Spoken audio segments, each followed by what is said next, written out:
Hare Krishna, Radhe Radhe. Welcome back to my channel, जहाँ हम बातें करते हैं लड्डू गोपाल के भोग, वस्त्र और श्रृंगार के बारे में।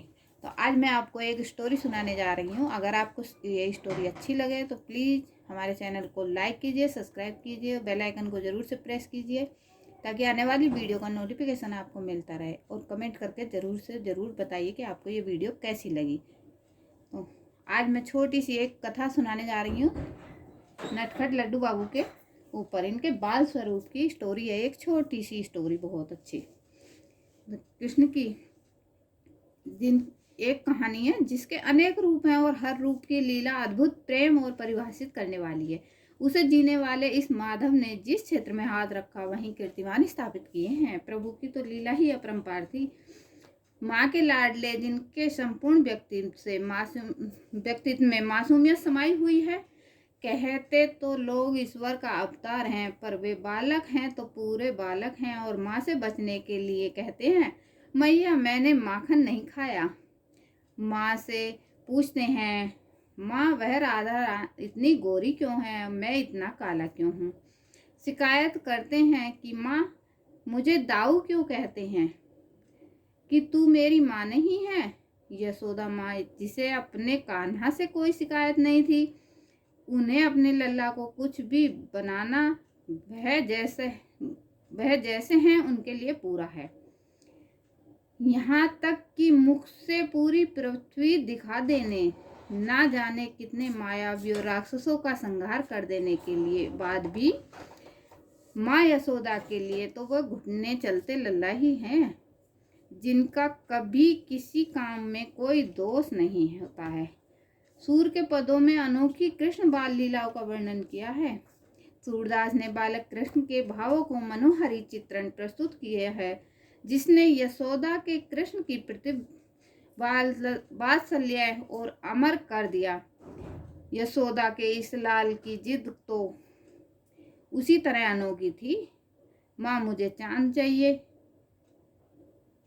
श्री कृष्ण के व्यक्तित्व के अनेक पहलू हैं।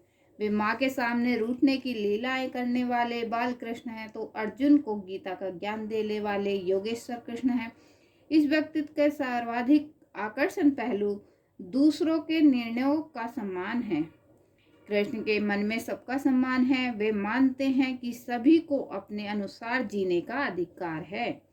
अपनी बहन के संबंध के लिए गए अपने दाऊ बलराम के उस निर्णय को उन्होंने प्रतिकार किया। जब दाऊ ने यह तय कर लिया कि वह बहन सुभद्रा का ब्याह अपने प्रिय शिष्य दुर्योधन के साथ करेंगे, तब श्री कृष्ण ने ऐसा कह सकते थे कि स्वयंवर मेरा है न आपका, तो हम कौन होते हैं सुभद्रा के संबंध में फैसला लेने वाले।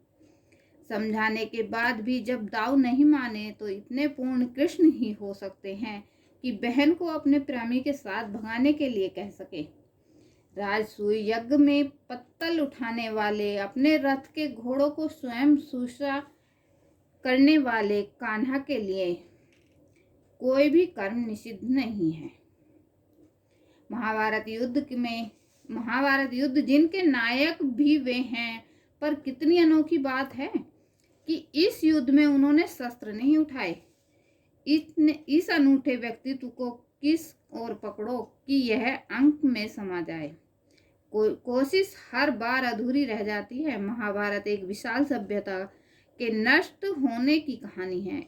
इस घटना के अपयश को श्री कृष्ण जैसा व्यक्तित्व ही शिरोधार्य कर सकता है। कितनी बड़ी प्रतीक कथा है, जिससे श्री कृष्ण ने तय किया कि अब सुधार संभव है। जब राजभवन में ही स्त्रियों की यह स्थिति है, तो बाकी समाज में क्या हाल होगा। राज दरबार में ही स्वराज वधू का चीरहरण सारे कथित प्रबुद्ध लोगों के सामने हो सकता है, तो ऐसे समाज में कोई सुरक्षित भी नहीं है। साथ ही ऐसे समाज को खड़े रहने का कोई अधिकार भी नहीं है। इसलिए उन्होंने संदेश दिया, हे अर्जुन उठा शस्त्र, तू तो मात्र निमित्त होगा।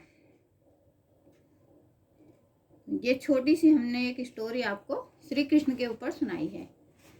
तो इनकी तो लीला ही अद्भुत है। इनके चमत्कारों का तो जितना वर्णन किया जाए उतना ही कम है। हम क्या वर्णन कर सकते हैं इनका, ये तो खुद ही लीलाधर हैं, गिरधर गोपाल हैं, इनके तो नाम ही अनेक हैं। तो आप देखिएगा आपको ये वीडियो कैसी लगी। अगर अच्छी लगी है तो प्लीज़ कमेंट करके बताइएगा। राधे कृष्णा, जय श्री कृष्णा।